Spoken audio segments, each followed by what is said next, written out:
अल्हम्दुलिल्लाहि रब्बिल आलमीन वल आक़िबतु लिल मुत्तक़ीन वस्सलातु वस्सलामु अला सय्यिदिल मुरसलीन अम्मा बाद फ़अऊज़ु बिल्लाहि मिनश शैतानिर रजीम बिस्मिल्लाहिर रहमानिर रहीम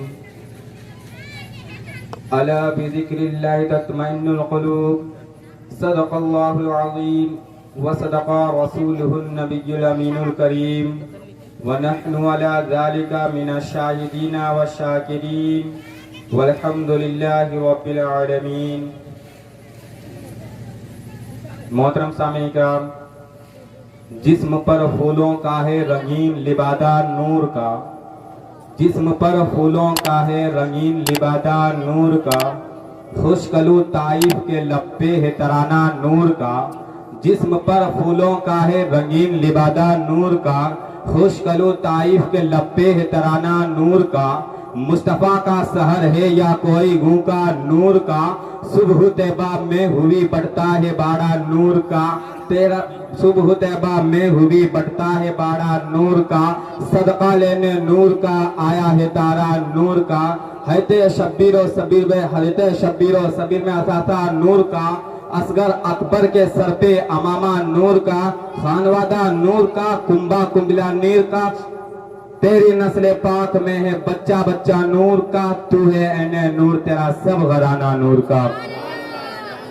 मोहतरम सामीन किराम, आइए सबसे पहले आक़ाए मंदार मदनी ताइदार दोनों आलम के मुख्तार हुजूर सल्लल्लाहु ताला अलैहि वसल्लम के बारगाह में झूम झूम के दुरूद पाक नजराना पेश करे। पढ़े बाद वाले अल्लाहुम्मा सल्ली अला सय्यिदना मुहम्मदिन बारिक व सल्लिम सल्लल्लाहु अलैहि या रसूलुल्लाह सल्लल्लाहु ताला अलैहि वसल्लम। मोहतरम सामीन किराम, आज के इंसान परेशानियां और हैरानियां में शिकार बनते नजर आ रहे हैं। कोई मोहल्ला हो या गांव, शहर हो या मोहल्ला, पाकिस्तान हो या हिंदुस्तान, अफ्रीका हो या अमेरिका, ऐसा कोई घर नहीं जहां बेदामी तौर पर बेकरारी की इल्म ना पाई जाती हो।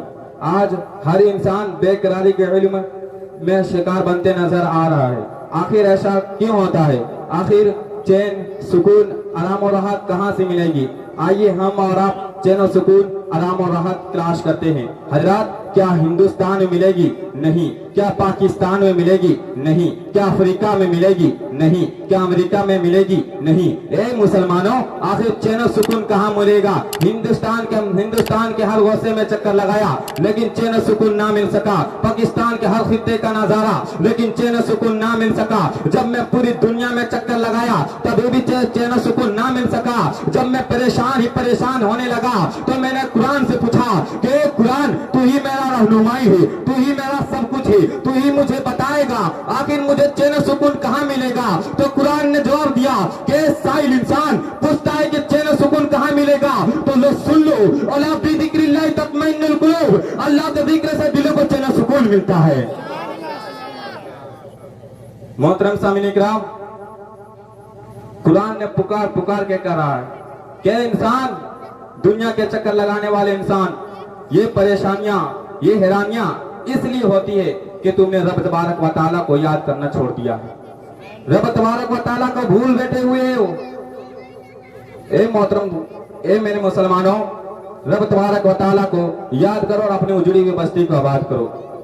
कुरान मजीद में रब तबारक व तआला इरशाद फरमाता है, वज़कुरुल्लाह कसीर, और अल्लाह को कसरत से याद करो। मोहतरम सामीन इकराम,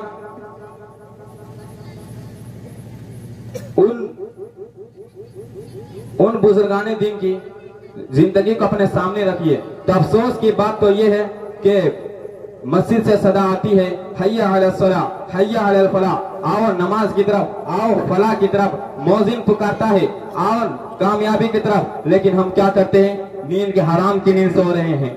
बिस्तर पर खराटे ले रहे हैं। मौजिन पुकारता है अस्सलातु खैरुम मिनन नौम, नींद से बेहतर नमाज है, उठो और नमाज की तरफ आओ। लेकिन हम बिस्तर पर पड़े हुए हैं, बिस्तर पर खराटे ले रहे हैं, लेकिन नमाज की तरफ कोई ध्यान नहीं। मैं आपको बता दूं कि आखिर नमाज क्या है। नमाज एक अफजल तरीन इबादत है। नमाज से मुसलमान कुर्ब इलाही हासिल करता है। नमाज मोमिन की अलामत है। नमाज दिल का सुरूर है। नमाज दिल का सुकून है। नमाज हुजूर सल्लल्लाहु तआला अलैहि वसल्लम की आंखों की ठंडक है। आज मुसलमान नमाज से लापरवाह हो गए हैं। आज के मुसलमान नमाज से भूल बैठे हुए हैं। आज मुसलमान नमाज ना पढ़ने के लिए तरह तरह के बहाने बनाते हैं। लेकिन मुसलमानों, कल क़यामत के दिन सबसे पहले नमाज का सवाल होगा। तब तुम अल्लाह तबारक व तआला को क्या जवाब दोगे? अल्लाह तबारक व तआला के यहाँ दुनिया के कारोबार काम नहीं आएंगे, दोस्तों अहबाब काम नहीं आएंगे। अगर कोई चीज काम आने वाली है तो है नमाज। अगर कोई चीज काम आने वाली है तो रसूल सल्लल्लाहु तआला अलैहि वसल्लम की आंखों की ठंडक नमाज है। सरकार दो आलम सल्लल्लाहु तआला अलैहि वसल्लम इरशाद फरमाते हैं कि रब तबारक व तआला ने मेरे उम्मत पर 5 वक्त की नमाज फर्ज की है। सरकार दो आलम सल्लल्लाहु तआला अलैहि वसल्लम ने फरमाया कि जिसने खुशू के साथ 5 वक्त की नमाज पढ़ेगा तो रब तबारक व तआला ने उसको अपने जिम्मा क्रम से अहद कर लिया कि उसे बख्श दे। दूसरी जगह सरकार दो आलम सल्लल्लाहु तआला अलैहि वसल्लम इरशाद फरमाते हैं कि नमाज मेरी आंखों की ठंडक है। और एक जगह और इरशाद फरमाते हैं कि नमाज जन्नत की कुंजी है। सरकार दो आलम सल्लल्लाहु तआला अलैहि वसल्लम इरशाद फरमाते हैं कि नमाज मेरी आंखों की ठंडक है।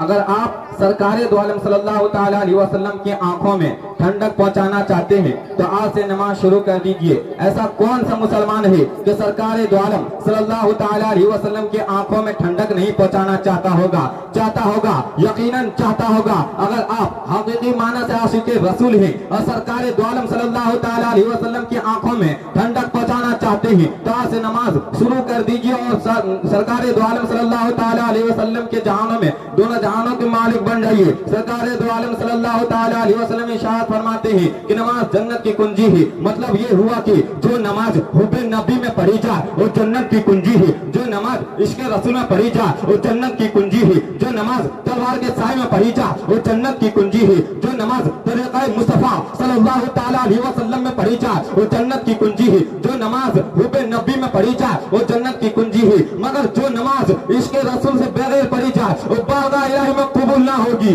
जो नमाज जिक्र मुस्तफा से खाली होगी वह जहन्नम की कुंजी होगी। इसीलिए तो आला हज़रत फाज़िल वली इरशाद फरमाते हैं जिक्र खुदा जो उनसे जुदा चाहो नस्दियो वल्लाह जिक्र नहीं कुंजी सकर की है, वल्लाह जिक्र नहीं कुंजी सकर की है।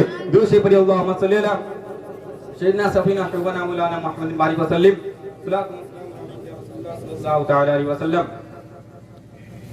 मोहतरम सामिन इकराम, हुजूर सल्लल्लाहु तआला अलैहि वसल्लम की रहमत को क्या कहना। किसी को गुलामी से आजादी मिल रही है तो किसी को तख्त ताज का मालिक बनाया जा रहा है तो किसी को जन्नत के बहारों में जाने की खुशखबरी दी जा रही है। और दुनिया ने देखा भी एक निगाह करम मक्के के सरजमी पर चलते फिरते मुर्दों को जिंदा किया। सिर्फ जिंदगी ही नहीं बख्शी बल्कि है उम्र फारूक रज़ी अल्लाह तआला अन्हु को जलालत बख्शी, है तो उस्मान गनी रज़ी अल्लाह तआला अन्हु को शखावत बख्शी, है तो उम्र फारूक रज़ी अल्लाह तआला अन्हु को सदाकत बख्शी, है तो अली रज़ी अल्लाह तआला अन्हु को शुजाअत बख्शी। और इमाम का ऐसा नमूना बना दिया जिसकी मिसाल पूरी दुनिया पेश नहीं कर सकती।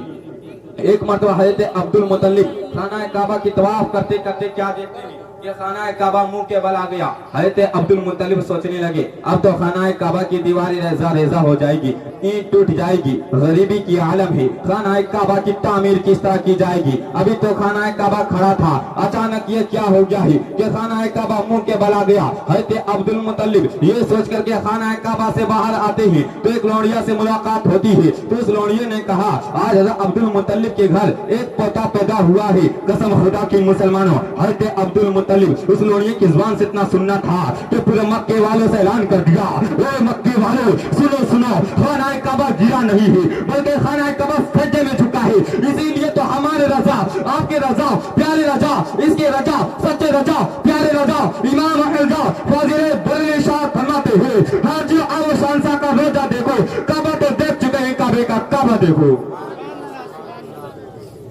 मोहतरम सामिन इकराम,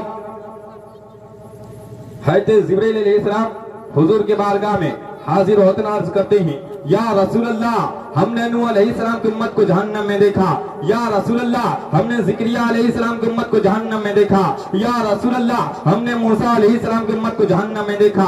या रसूल अल्लाह, हमने याकूब अलैहिस्सलाम की उम्मत को जहन्नम में देखा। या रसूल अल्लाह, हमने अय्यूब अलैहिस्सलाम की उम्मत को जहन्नम में देखा। या रसूल अल्लाह, हमने इब्राहिम अलैहिस्सलाम की उम्मत को जहन्नम में देखा। इतना फरमाना था, कहते जिब्राइल अलैहिस्सलाम की जुबान खामोश हो जाती है। हमारे प्यारे आका इशार फरमाते हैं, ए जिब्राइल, आगे और क्यों नहीं बताते, आगे और क्या हुआ। हज़रत जिब्राइल अलैहिस्सलाम जानते थे, अगर मैं नबी के उम्मत को जहन्नम में जाने का तज़किरा करूंगा तो नबी की आंखों से सैलाब आ जाएगा, नबी का करार बेकरार बदल जाएगा, नबी का चैन बेचैन बदल जाएगा। हमारे प्यारे आका इशारा फरमाते हैं, ए जिब्राइल, ये तो बता, क्या हमारे उम्मत को जहन्नम में देखा या नहीं देखा।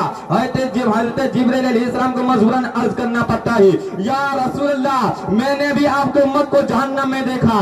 इतना सुनना था। हज़रत जिब्राइल अलैहिस्सलाम तो वहां से तो चले जाते हैं, लेकिन हमारे नबी के आंखों से सैलाब आ जाता है, हमारे नबी का करार बेकरार में बदल जाता है, नबी का चैन बेचैन बदल जाता है, मदीने की गलियों में सुना छा जाता है। जब एक सहाबी रसूल को पता चलता है तो सहाबी रसूल तलाश करना शुरू करते हैं, मदीने की गलियों में छान डालते हैं, नहीं मिलते। जब नहीं मिलते तो सहाबी रसूल रोते रोते एक जंगल में पहुंच जाता है। तो जंगल में एक चरवाहा बकरियां चराया करता है। तो चरवाहे से सहाबी रसूल ने पूछा कि चरवाहे, ये तो बता, क्या हमारे नबी को देखा है, क्या हमारे मोहम्मद सल्लल्लाहु ताला अलैहि वसल्लम को देखा है, क्या हमारे नबी को देखा है, क्या हमारे बलागल बस्र और नूरानी चेहरे वाले को देखा है। तो चरवाहे ने जवाब दिया कि मैं नहीं जानता कि तुम्हारा नबी कौन है, मैं नहीं जानता कि तुम्हारा रसूल कौन है, मैं नहीं जानता कि तुम्हारा मोहम्मद सल्लल्लाहु ताला अलैहि वसल्लम कौन है, मुझे नहीं पता है। वहां से बेकरारी के इल्म से आगे सहाबी रसूल बढ़ते हैं। तो फिर कुछ ही देर बाद उसी चरवाहे से मुलाकात होती है। तो उस चरवाहे ने कहा, ए सहाबी रसूल, मैं नहीं जानता कि तुम्हारा नबी कौन है, मैं नहीं जानता कि बलागल बस्र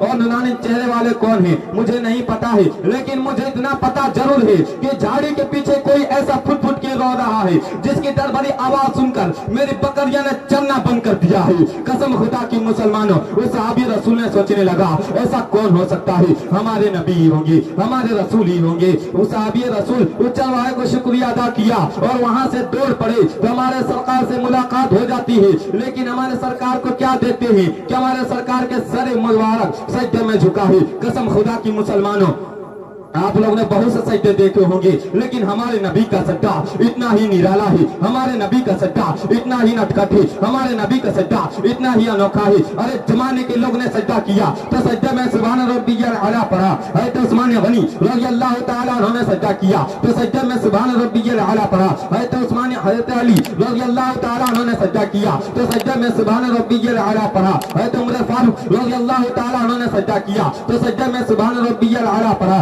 ख्वाजा खानगामुद्दीन चिश्ती रहमतुल्लाहि ताला अजमेरी ने सजदा किया तो सजदे में सुभान रब्बियल आला पढ़ा। तो सजदे में सुभान रब्बियल आला पढ़ा।